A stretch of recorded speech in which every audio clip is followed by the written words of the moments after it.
Hello amigos, so now let's continue our accelerated flight performance. For turning flights, here we will be considering the pull-up maneuver, the pull-down maneuver and the level turn. The pull-up maneuver is the one when the aircraft is flying at a particular altitude and then it moves at a higher altitude while following this curved path. So the aircraft was flying at this altitude and then it wants to climb at a higher altitude. It follows the curved path to attain the higher altitude, and that higher altitude is achieved by accelerating the aircraft for this curved path. Okay, so similarly we can do the descent of the aircraft. It is the climb of an aircraft to a higher altitude by following a curved path. Earlier we did the climbing or gliding of an aircraft. The climbing was in the straight line and gliding was in the straight line. So now we are doing the curved path analysis, where the aircraft will be either pulling up while maneuvering, okay, or either pulling down while maneuvering to descend to a lower height or to move towards a higher altitude. So, and this particularly level turn, as the name suggests, that level means at the same height. So at the same height, if the aircraft wants to move from one point to another at the same height, okay, say the aircraft was flying at this point and it wants to reach at this point. It was flying like this, and now it wants to reach at this point at the same height, or consider this at the same plane the aircraft was flying. So now it just curves and reach to this point. So this is the level turn, and this all is done by accelerating the aircraft in a curved path. Okay, here by climbing in a curved path, here by descending in a curved path, here by moving in a circular fashion in the same plane. Okay, so here as you can see, the lift on the aircraft is now the n times w, is now given by n times w, and this n is one of the main parameter for aircraft, which tells us how much amount of load an aircraft as well as the amount of load a pilot can handle. It is a kind of limit on the airplane or the pilot that decides how much amount of load the airplane or pilot can sustain while in the flight, while pulling up or while pulling down, while diving or while making a level turn at the same altitude. So this thing you might have sensed while moving in an elevator. So in an elevator, when you move in a lift, then you go from one floor to another floor, then you experience the g-force downwards, and that g-force is certainly this amount of load that you can sustain. The higher the acceleration upward, the more the gravitational pull or this load factor is induced. Okay, that will tell us how much load you can sustain. Similarly, we have this, how much lift an aircraft can generate. Okay, the aircraft was moving and then it wants to climb at a higher altitude, then at what load it should move, at what load it should fly, how much load it should sustain to that to perform that maneuver. Okay, so that is what actually n means. Okay, so it is termed as load factor. So in technical terms, n is termed as load factor. So here we see that the aircraft was coming. Okay, so the aircraft was cruising at an altitude and now it wants to accelerate to a higher altitude by following this curved path. It then, at the initial stage of the curved path, it has the concentrated mass, over which we have represented the aerodynamic forces, lift, drag, thrust, as well as the weight of the aircraft. Okay, so from here we can see at the initial stage the lift force is acting towards the center of this imaginary curved path that the aircraft will be following. Okay, so this lift force is n times w, we know, and we know that we resolve the forces either along the flight path or perpendicular to the flight path. Here at the initial stage, the aircraft is in this direction and the force is perpendicular to the initial direction is lift and weight. So force is perpendicular to this is lift. Resultant force will be lift minus weight, and lift we know is n times w. So substituting these values over here, and we know that this perpendicular force is nothing but the centripetal force, and this centripetal force is balancing the centrifugal force, which is, we know, mv square by r. Okay, and v is the v infinity, or the velocity with which the aircraft is flying. Airspeed indicator will show you this velocity, and we will come to that airspeed indicator in our next lectures. So from here you can say it's v infinity or free stream velocity. So we have now the resultant force equals centripetal force, so because they are balancing, which is why the aircraft will follow this curved path. If they will not balance it, the aircraft will not be able to fly in this curved path, or this will not be, aircraft will not be able to follow this curvature with this much radius. Okay, so if you want to follow a given radius of curvature, then you have to follow this centripetal force and centrifugal force balance. So to achieve this radius, aircraft will balance its resultant and centripetal and centrifugal force. So the radius can be determined from this balance, and here we have the turn radius. It is termed as turn radius, with which the aircraft will be turning, okay, moving from a lower altitude to a higher altitude while pulling up its nose towards the sky, you can say. And r is v square by g into n minus 1. Okay, mv square by r is equal to w by g, because mass is weight upon gravitational acceleration, and v square by r as it is. And from here we balanced both these equations, equated both these equations, and we concluded the turn radius as r equals v square by g into n minus 1. And here we have the turn rate. The turn rate is the amount of sector that it covers in a given time. D theta, amount of sector that is covered in dt time, is the amount of this turn rate, is termed as the turn rate, or say angular velocity. It is also known as angular velocity, which is given by v by r. And r from the above expression is substituted over here, and we determine this turn rate in terms of velocity and basically load factor. Okay, so the load factor is quite an important parameter in the turn radius and turn rate for the pull up, pull down, as well as the level turn maneuvers. Okay, so here we have the turn rate as g into n minus 1 divided by v. And moving on to the pull down maneuver, we can say the aircraft was flying at an altitude and then it wants to descend to a lower altitude or steeply dive down towards a lower altitude because it wants to escape from the enemy aircraft that was flying behind its okay. And so here we have the resultant force, that is here the resultant force was lift in the direction of centripetal force, but here we have lift and weight both in the direction of centripetal force. Here the weight was centrifugal force, here lift and weight both will be towards the centripetal force. Okay, or say here lift was upward perpendicular to the velocity, or weight always downward towards the earth. Here weight is always downward towards the earth and lift was perpendicular to the velocity towards the centripetal force here. So for pull down maneuver, we have the resultant force as lift plus w, the weight of the aircraft, which is now we know lift is n times w, which is substituted over here, and we have resultant force as w into n plus 1. Only difference over here and here is w into n minus 1 and w into n plus 1. Here resultant force balanced by centripetal force balanced by centrifugal force. Similarly, centripetal force equals centrifugal force, and similarly we have the turn radius for the pull down maneuver as v square by g into n plus 1. So only difference here in both the expressions will be in the n minus 1 and n plus 1 for turn radius as well as turn rate. So the turn radius for the pull down maneuver is given by v square by g into n plus 1, and the turn rate is given by g into n plus 1 divided by v. What if the n or the load factor on the airplane or the pilot is very high, say 3 times weight of the aircraft or 10 times weight of the aircraft, then it is considered very high. So at that point we take n minus 1 or n plus 1 equals to n. It is approximated as n. So on basis of that we can substitute n minus 1 as n over here and over here as well. Similarly for this n plus 1 as well and here as well we can substitute equals n plus 1 equals n. So here we have r is approximately equals to v square by g into n, and omega is equal to g n divided by v. So r is the turn radius v square by g n, and omega turn rate is g n by v.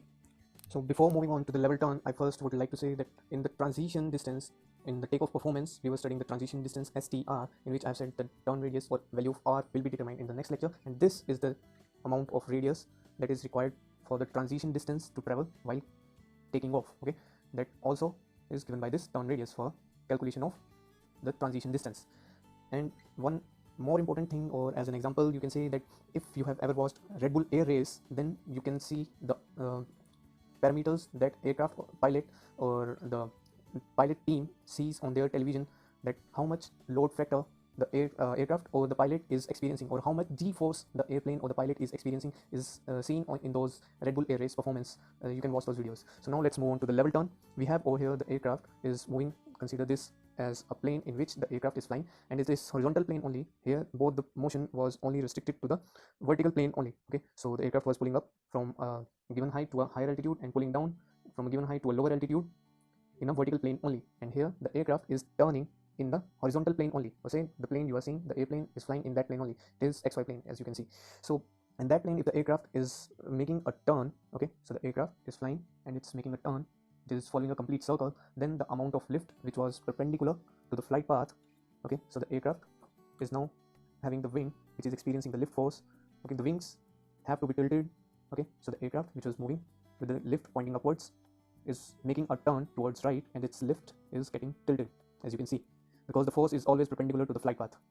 Okay, it is now also perpendicular to the flight path, but the wings have been tilted. With that, the lift force has also been tilted by the same angle, by the amount by which the wing has been bent or tilted.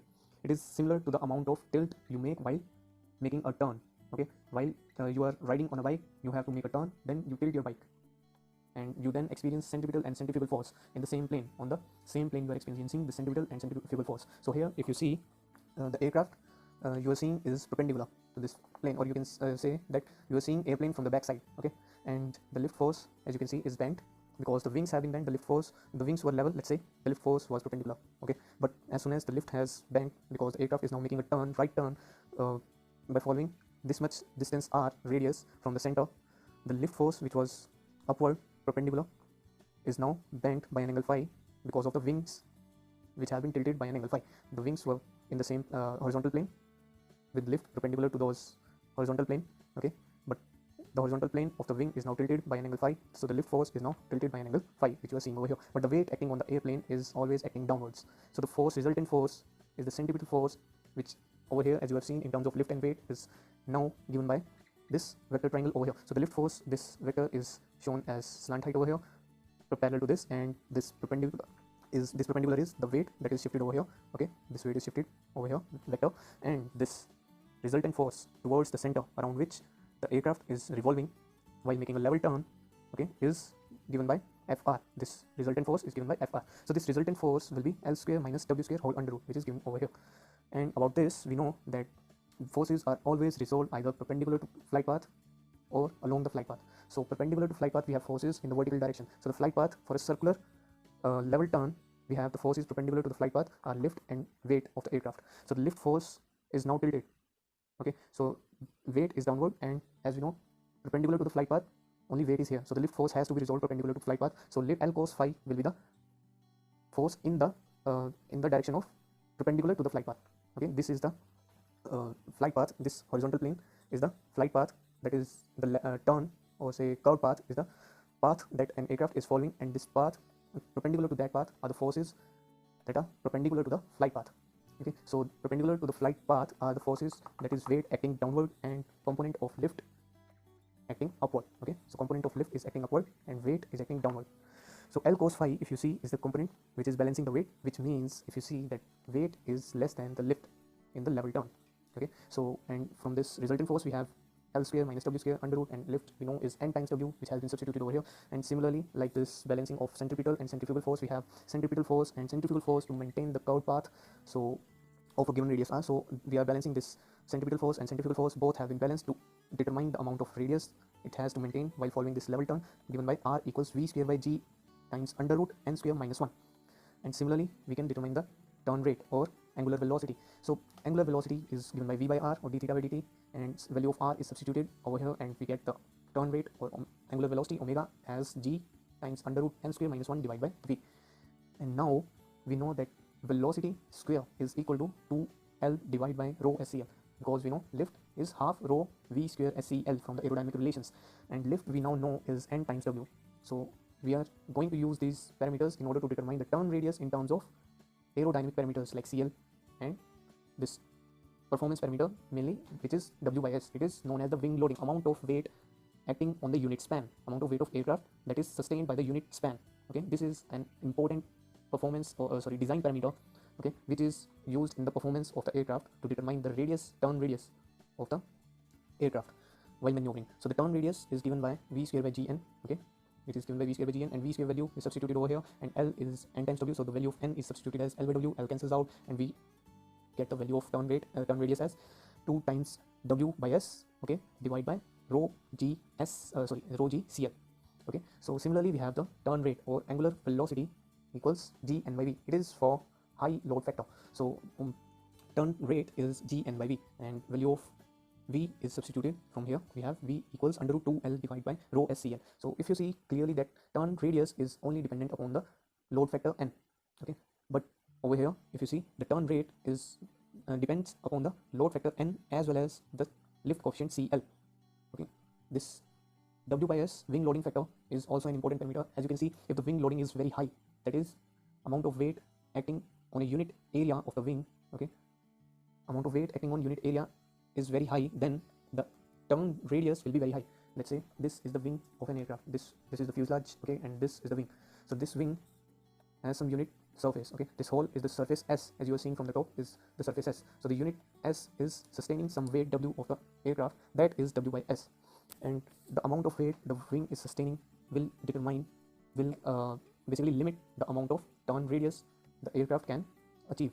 So we want the minimum radius. Let's say you're flying, okay, you're flying your airplane, and there comes an airplane from behind and chasing you to destroy you, but you want to fly to a higher altitude or descend to a lower altitude as in the minimum time as possible, or let's say with that in mind you have to keep the minimum radius so that you could dive as speedily as possible, or you can climb as speedily as possible. So if you want to climb at a very high rate, then you have to keep your radius to be minimum. If your radius is very high, then you will take very large amount of time. If your radius is very low, then you can move or climb at a higher rate. And similarly, if you want to descend, then if you follow a larger radius curvature, it will take a lot more time and the enemy can strike you. But if the radius is minimum, it will take higher turn rate, which will take you to a safer place in less time. So keeping that in mind, we can say that R is always required to be minimum and the turn rate is required maximum. Okay, so this to be minimum, we should have W by S to be minimum. how can it be minimum? By making S quite large. Okay, so you have to think upon this. We will discuss more on this in the next lecture. So let's move on to this turn rate. Dn by v is given by turn rate is Gn by v, and value of v has been substituted from here, and we have turn rate equals G under root rho CL n divided by 2 times W by S. So we have the turn rate in terms of CL and L. If we want turn rate to be maximum, okay, so if the aircraft wants to turn at a maximum rate, okay, if the aircraft turns at a very slow rate, it is moving like this and very slowly it is turning, then it's boring. It cannot maneuver very swiftly. And so if the aircraft wants to maneuver very swiftly, then it has to have a very high turn rates, okay, so that it could turn from initial position to another position very swiftly. So for that it has to have high turn rate and lower radius of curvature. So for minimum radius, we have over here CL to be maximum. As you can see, for minimum radius, CL should be maximum, and for turn rate to be maximum, we have maximum load factor and maximum CL, that is lift coefficient, should be maximum. And it is this design parameter of aircraft W by S will be discussed in detail in next lecture. Thank you.